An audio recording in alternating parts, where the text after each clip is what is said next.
As always, we would love for you to like or subscribe or share, follow this information. We are on YouTube, of course. That's where most of you have watched us, but we're also on Spotify and Apple now, so you can find us wherever you listen to your podcasts. And again, really appreciate you sharing this information and extend the reach of it. Help us extend the reach of it. One other quick little thing I would just like to say, we're actually using Patreon to support and offset the cost of the podcast. This, of course, is not free. We're using some really great people to help us record this, which is why it always sounds good and why Nick and I look good. So head to Patreon, and you can check that out on our website, and there'll be some links for that. We'll talk more about that later as well.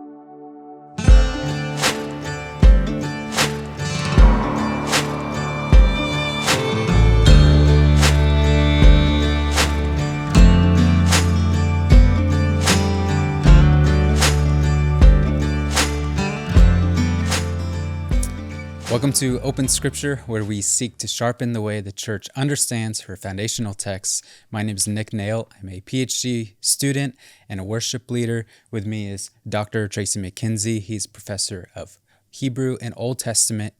And this episode is the start of a new series. We're in Genesis. We're starting in Genesis 1, verse 1. And we've already spent some time in the Pentateuch, the first 5 books of the Old Testament, where we were laying some foundation, some groundwork, so that we can reference other things that are happening throughout the Old Testament, so that when we read Genesis 1:1, in the beginning, God created the heavens and the earth, it should make us think of some other things that we've already talked about. And we'll get into that. There's these 3 poems that kind of all line up together to talk about a future king. There's some lion imagery. There's different things happening here that talk about God and his work throughout the Old Testament, and then his work in the future, what we should expect. But Genesis 1, the first verse, we get some pieces here that we should be thinking about. And before we jump in, I want to explain to our listeners, our audience, kind of the format of this podcast. So here we have Tracy, the expert, the scholar, myself, kind of representing the everyday church leader. Think of yourself, if you're a small group leader, or you're just someone who just engages in theology or just wants to learn more about the Bible. This is, I would like to explain, kind of like a live commentary. So if you wanted to learn about any book of the Bible, you can refer to a commentary, pick it up, and start reading somebody's notes about those verses. This is kind of like a live version of that, where we have this scholar, the expert, and yet I get to interrupt him, and I get to ask the questions that come to mind when you're reading through a commentary. So this is a live dialogue type of commentary. That's the format that we're kind of arranging this conversation, this podcast. And here in Genesis 1, I think these questions are going to be very important, because a lot of people think about Genesis and creation in a very particular way, and you're probably going to challenge or push on some of that and help us think a little differently about this text. Yeah, we're going to see a bunch of things. Of course, there are many different opinions over Genesis 1, and we're going to talk about several of those, and then we'll present, my own opinion, which, of course, I'm actually getting from other people, and as I've read the Hebrew Scriptures and so on and so forth. I do want to say a little bit, a word about the podcast. Of course, Nick's point here is, first of all, I'm not comfortable being called a scholar.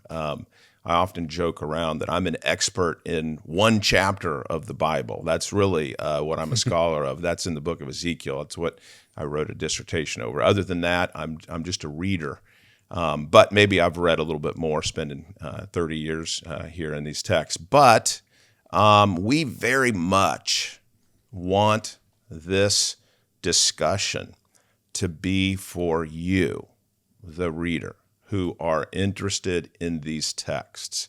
We don't want, the last thing we want is to sound, big scholarly, use big words and not make sense, right?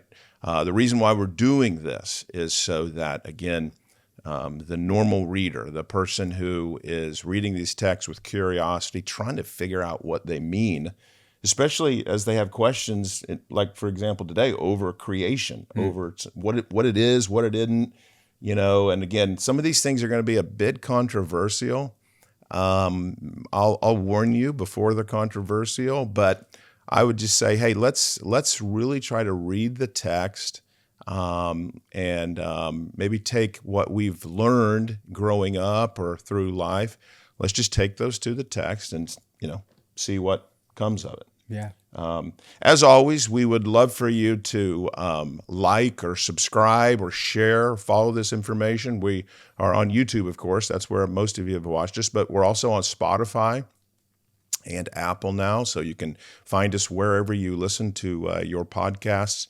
And again, really appreciate you sharing this information and extend the reach of it. Help us extend the reach of it. One other quick little thing I would just like to say, we're actually using Patreon to support and offset the cost of the podcast. This, of course, is not free. We're using some really great people to help us record this, which is why it always sounds good and why Nick and I look good. So head to Patreon, and you can check that out on our website, and there'll be some links for that. We'll talk more about that later as well. Great. Well, so before we jump into verse 1, you gave us this idea of a panoramic picture. Do you want to give us one quick summary of that before we jump in? Yeah, maybe just that in the last days, so the author here is looking forward to this future time he calls the last days. And in this time, this king is going to come. He's pictured as a lion, defeating and conquering his enemies and gathering or garnering obedience from his loyal subjects. So that might be a quick little summary. And we did this purposefully. We did the Lion King first because, again, that's, first of all, that gives us a main idea of the author. I would assert that, again, this is along the intentionality that we see in these texts because of how he returned to it repeatedly. He returned to it, he did it at the beginning. He did it in Genesis 49, Numbers 24, and Deuteronomy 30, 31, 33. So he returns to it often. It's a main point. And now we're going to look at these subunits, right? These smaller units. And we're going to understand these units in light of the major point of the Lion King. And then he's going to make another major point. There'll be a couple main ideas that the author has here. One of those is the Lion King. Another one that we're going to hit on today is, of course, land or the earth. All right. So Genesis 1, verse 1, we have in the English, we have in the beginning, God created the heavens and the earth. All right. Yeah. So lot we have to say here.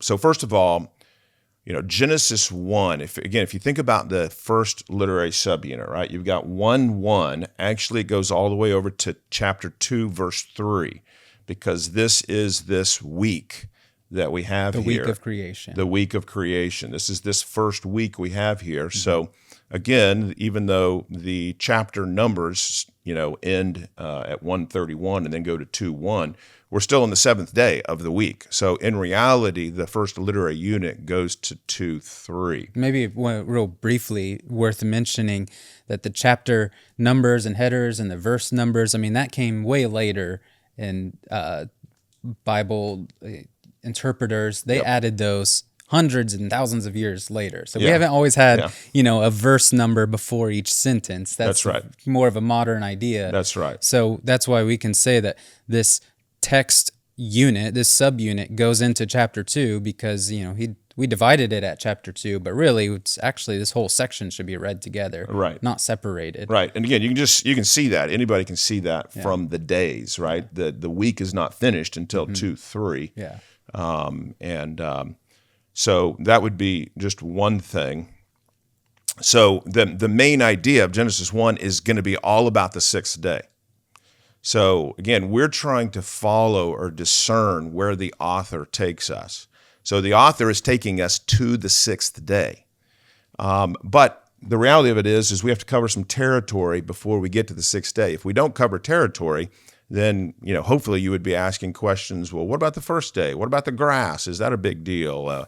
What about the light and all of these other questions? So we got to clear away some other material so that you can see why the sixth day is important. That's going to take a couple episodes. And the sixth day is when man arrives. The sixth day is when man arrives. So that's the main point. So as we talk about things, really we're going to try to talk about things that matter for the sixth day. Even here in Genesis 1:1, in Genesis 1:2, right? So this particular podcast, we're going to talk about the fact we're going to go back to Bereshit, this idea of in the beginning. We're then going to talk about God created, right? So we're going to spend some time on that. And then the third thing we're going to talk about in this podcast is this idea of the heavens and the earth. And again, the main point of the podcast, which I think is going to surprise you, is that in Genesis 1:1, God created the heavens and the earth. And you might be thinking, well, duh. But I still think there's going to be a little bit of a surprise here. Yeah, definitely. So should we start here with Bereshit, basically? Okay. So again, it may surprise you, but there is an entire discussion going on behind this word Bereshit. And I'm going to probably not go into the details unless you think I should. But mainly, there is an argument that is being made by some who would say the Bereshit is really when God began to create the heavens and the earth. But for reasons, again, which I'm not going to go into, I think we can stay with the kind of main clause, in the beginning, God created the heavens and the earth. And just a callback, maybe for those who didn't or won't watch the Lion King episodes, the term Bereshit, which is in the beginning, this is not necessarily the beginning of a series. This is not the beginning of like an ordinal number. This is the beginning, just kind of this time that happened back then, the start of something, but it also has a relational component in the latter days. Right. And so when we think about in the beginning in our modern English text, we're thinking, oh, this is the very start of everything. Yeah, like Big Bang or something. Yeah, but it's not the Hebrew context of this specific word, Bereshit. That's right. There is, the way I said it was, Bereshit, this first word in the beginning, one word in Hebrew, has a relationship with the end, right? The last days, right? And that's very true. But it also has a relationship with this first unit of text. That would be chapter 1, verse 1 to chapter 2, verse 3, right? And the reason, part of that is there is a word play with this word, Bereshit. The first three letters of this word are exactly the three letters of the word create. Right? There's this word play, a pun, we could say, which the author here uses quite a bit. Word play. We'll see these. Sometimes they come across in English. Yeah. Sometimes they don't. Right? But again, because of this word create, which occurs all the way over in chapter 2, verse 3, then there's this relationship with this text. So now we know that, again, the author wants the reader to expect an end when the Lion King comes. But there's also this Bereshit goes with the word create. And that word is bara. It's the bara in Hebrew. It's a very special word. It occurs 6 times in the chapter. And we need to note very carefully when it occurs and when it doesn't occur. And again, just so you can see my point here, guess when it occurs 3 times. On the 6th day, when God creates man and woman, right? So again, that's one of the indicators that something special is going on in the 6th day, because it's only used 6 times in this entire first subunit. Here in 1:1, again, once on the 5th day. Once, again, it's referred to in Genesis 2:3, the 7th day. So we're not to jump ahead, but when God is, making the plants and making the animals, he's not baraing them. He's not creating them. That's right. There's a different word there. Different word that we have to explain when We'll we get get there. there. We'll get there, but it is a different word and it has different connotations. Okay. All right, so that maybe is basically this word bereshit.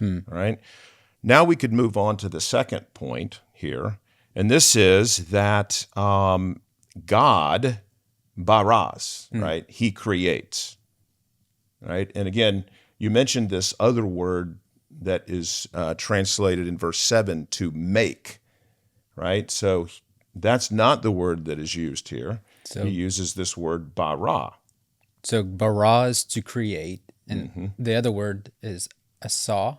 Am I saying that Asa, right? that's the other Hebrew word. And so that's to make something. So to make doesn't necessarily mean to create, what we're talking about here. And so is it worth explaining those differences right now, or I think we can explain asa, the word make, later. Okay. But bara we should go into a little bit more here. Interestingly enough, bara, traditionally, this is creation ex nihilo. That is creation out of nothing. Right? And what is very interesting for certain is that this word bara only has God as its subject in the entire Hebrew Bible, which is pretty amazing, right? I think it's used 41 times in the entire Hebrew Bible, and it only has God as its subject. And when it is used of this idea of creation, God never uses pre-existing materials. It's always out of nothing. Well, he never uses pre-existing materials. We don't want to say that it is absolutely creation ex nihilo. And the reason is because in Genesis 2, he doesn't create man. Bara is used here in Genesis of the sixth day, right? For creating man and woman. We're going to make a big deal out of that. But we know from Genesis 2 that he uses a different word. It's formed there, but he forms man dust from the ground. Okay. Right? But in this 1:1, it's ex nihilo. In 1:1, we would nothing. understand it as ex nihilo. No pre-existing materials. Yeah. Right? Which again, we could go a little further with this because other ancient Near Eastern creation narratives, when they talk about their gods making things, they do use other materials. Oh. But here in Genesis 1:1, nothing else is used. Right? So this is a big deal. Yeah. All right? This is a big deal. So here we have this idea that he creates, again, the heavens and the earth from nothing. And we should say, again, it is the God of Israel that is doing this. Because here it's just God, which is the generic name for God in the ancient Near East and, of course, in the Hebrew Bible. But in Genesis 2, verse 4, we know that God is tied to the Lord, that is Yahweh or Jehovah, this personal name of the God of Israel. So we know, again, that this is the God of Israel who's creating the heavens and the earth. Great. And so that's unique to Israel's story. That's unique to Israel's story. God. That's right. He's the creator from out of nothing. He's creator from out of nothing, and he creates the heavens and the earth. So that would allow us then to kind of segue to this third point, and this is he creates the heavens and the earth. Right? Now, the idea here is what we call a merism. There's two words for this. A merism. And merism would be you're using two words to indicate one concept or a whole. So he uses heavens and earth to indicate that God created basically the universe, we could say. Right? So he's not just creating the so-called heavens, like we might think of the heavens and then the earth. But no, he's creating the whole thing. And this is what's called a merism. We might think of a merism as, when I say I'm wet from head to toe. It doesn't just mean my head is wet, nor my toe is wet. All of you. All of me is wet, in general, Yeah. all of me. Are there some places that are still dry? Okay, maybe there's a place or two that's still dry, but in general, I'm all wet. So a merism, two words that kind of explain a whole. Yep. So like, could you say peanut butter and jelly? Mm-hmm. That's something that it's one thing, it's another thing, but really it's its own. It's a sandwich. thing. It's a Yeah, sandwich. Yeah. That's right. Okay. Yeah. Or exactly. the Bible uses the alpha and the omega, talking about totality. Something. That's right. Another great example using the biblical there is talking about Jesus. Yeah. Right. Out of these two parts. So, before I went to seminary, I mean, I read heavens and the earth. I'm thinking God, creates the sky, creates space, and then He creates the globe, Earth. And so, are you saying that this is not specifically saying, oh, He created that and then He created this? It's just saying, no, He just created everything, Right. which is a generic term. God created all things, Right. everything that exists. And it's just using this term, amerism, to say heavens and earth. It's not distinguishing God created the heavens and then God created the earth. It's just God created That's everything. right. That's right. He created basically everything. Now, he uses this word bara here that we said. He's going to use the word bara to create again on the sixth day to create man and woman. So while we're saying he created everything, there are a few things he didn't create yet. Right? He hadn't created man and woman yet, nor had he created the great sea monsters that he says he's going to create on day 5. So there, we are accepting a few things from this. Yeah. And this is where I think the surprise is going to come.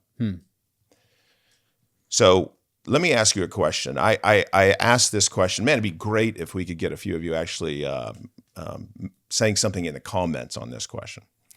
What I like to ask, when I teach this, I ask, okay, in Genesis 1:1, is this an indicative statement? That would just be a statement about reality, Okay. right? In other words, in Genesis 1:1, what's created? Everything. Everything, the heavens and the earth, totality. So is it a statement saying God created everything, or is it a summary of what he's getting ready to do in the first day and in the second day and in the third day? Like an introduction or a teaser or something. A teaser or an introduction. Sometimes we could think of it as a title. And by the way, again, you go to the commentaries, everybody's talking about this. By the way, I was going to say a commentary, of course, is just a scholar who's, given his life to the study of a book. He writes this very technical, dense book. There's commentaries out there on Genesis. You're obviously welcome to avail yourselves of them. And they talk about this, right? What is being said here? And again, I would love to just pause and let you think on this for a minute. Again, is it a statement about reality, or is it just a summary? Because if it's a summary, nothing has happened yet. Yeah. Everything's going to happen in the next verses. When He explains it all. And when he explains it all. Yeah. But if it's a statement about reality, It's action that already took place. it is action that has already taken place. In the beginning, God had created the heavens and the earth. And there wouldn't be anything wrong with that translation. Of course, we can't change the translation of Genesis 1:1 because, I would get myself in trouble. But there's nothing wrong with in the beginning, God had created the heavens and the earth. Right? That's actually very fitting. Regardless, in the beginning, God created the heavens and the earth. Boom. The universe is created. Action. Done. Action. Yeah. Done. Right? Now, again, if you think it's a summary, nothing has happened yet. It's all what he's getting ready to do. And when I ask this in my class, I'd literally make the students write something down, so they have to commit themselves to writing. So put a comment in the section below, and let's hear from some of you. But again, it's quite different because, again, let me try to tease this out for us here. If in Genesis 1:1 the heavens and the earth are created, then there's a question that should come up. Yeah. What is the point of the rest of What's the book? the rest of the chapter The doing? other days that take place, what is that explaining? because God is making or forming or creating things. But if everything was already created in verse 1, that action already took place, then the way we read, the rest of the chapter is very different than at least the way I learned it That's right. growing up in church. That's right. That's right. So again, the question, hopefully you're asking yourself is, okay, I see the point because, you're saying, Tracy, you're saying that the universe, the heavens and the earth, this totality is already created in Genesis 1:1. Then what is the rest of the chapter about? And that's exactly the question you would be asking. And what's the rest of the chapter about? God preparing the earth for his viceroys, man and woman. So again, everything is oriented to that sixth day and God preparing his creation for man and woman, that is you and me eventually, right, to inhabit it. And again, it changes the nuance of the chapter ever so slightly to it being only about creation, to it being about really God's care, provision, providing his all of his majesty is going into creating something for mankind, for man and woman. And of course, are there other points along the way? Sure, there's another point along the way, because again, the seventh day is also important. It's a bit of an anticlimax, but it's still important. Of course, we got animals created and birds, we got the seas, so on and so forth. So there's all these things along the way, but the point is his preparation for these image bearers. So I want to back up just real quick, talking about in the beginning, God created then.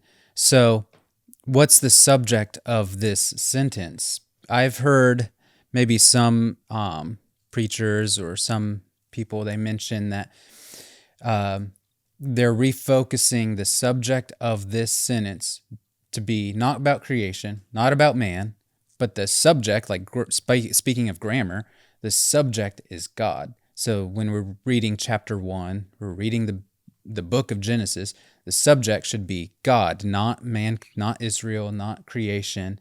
Is that worth mentioning? Or I think that's a great point. Any weight to it? Yeah, that's a great point. We should not forget, and the rest of the Old Testament and the Bible in reality does not allow us to forget that it is really God who is creating, right? So again, we'll make the argument that all of Genesis 1 is heading towards God's creation of man and woman on the sixth day. So we don't want to leave God out of it. Yeah. You're right. And again, every day, the day 1, second day, third day, fourth day, fifth day, every day begins with, and God said. All right, that's one of the ways we know that a day begins, and God said. So later on in the Psalms and Exodus, they're always going to say, God spoke, and the heavens and the heavens and the earth were created. Right. So that is maybe the major point here of Genesis 1, but I would say the major point is God's preparation of his creation for his image bearers, man and woman. And then that would include us in our kind of little slogan that the Bible is for you and the Bible is about That's right. you. That includes us in a future tense. That's right. That includes, because we're we're mankind, right? And that we can see, we will actually have 10 unique things about day 6 when we get to the sixth day, episode, which will be here probably in 3 or 4 episodes here. We'll get to the sixth day, but we'll have many things that we say for us, that is man and woman, for the reader that we're going to apply and show, because we are man and woman, this is some of the unique things that God has done in his creation, basically for mankind, for us. And we're different than, let's say, dogs and cats. Yeah. We're different than the grass. We're different than the cattle. And this is also going to be a very different worldview than, let's say, a naturalistic, mechanistic, atheistic worldview. Right. who doesn't have a God who's creating mankind for a purpose. Yeah. So for that reason, again, this is exactly right. The Bible is for you and about you. Again, not to ignore the subject here. Yeah. Obviously, God. Yeah. So let's just reiterate then. We're already in verse 1. Creation is not complete in that, there's still man is yet to be created, but creation in general is done. Everything's already there. God created all things in verse 1. So then, the next few episodes we'll dive into each day and explain how God uses those days to form things and to make things, but creation has already happened. Yep. And so something else, some other explanation is where we need to look at the next few days of creation. That's right. That's right. So Genesis, 1, 2. Some of you might be asking the question, well, how do you know creation has happened? How do you know this is not a summary statement or a title? How can you be so sure? And I don't know, do we want to reveal that, or do we just want to wait until the next episode? It might be fun to maybe have a cliffhanger here. Just wait till the next episode. Yeah, make them watch the second one.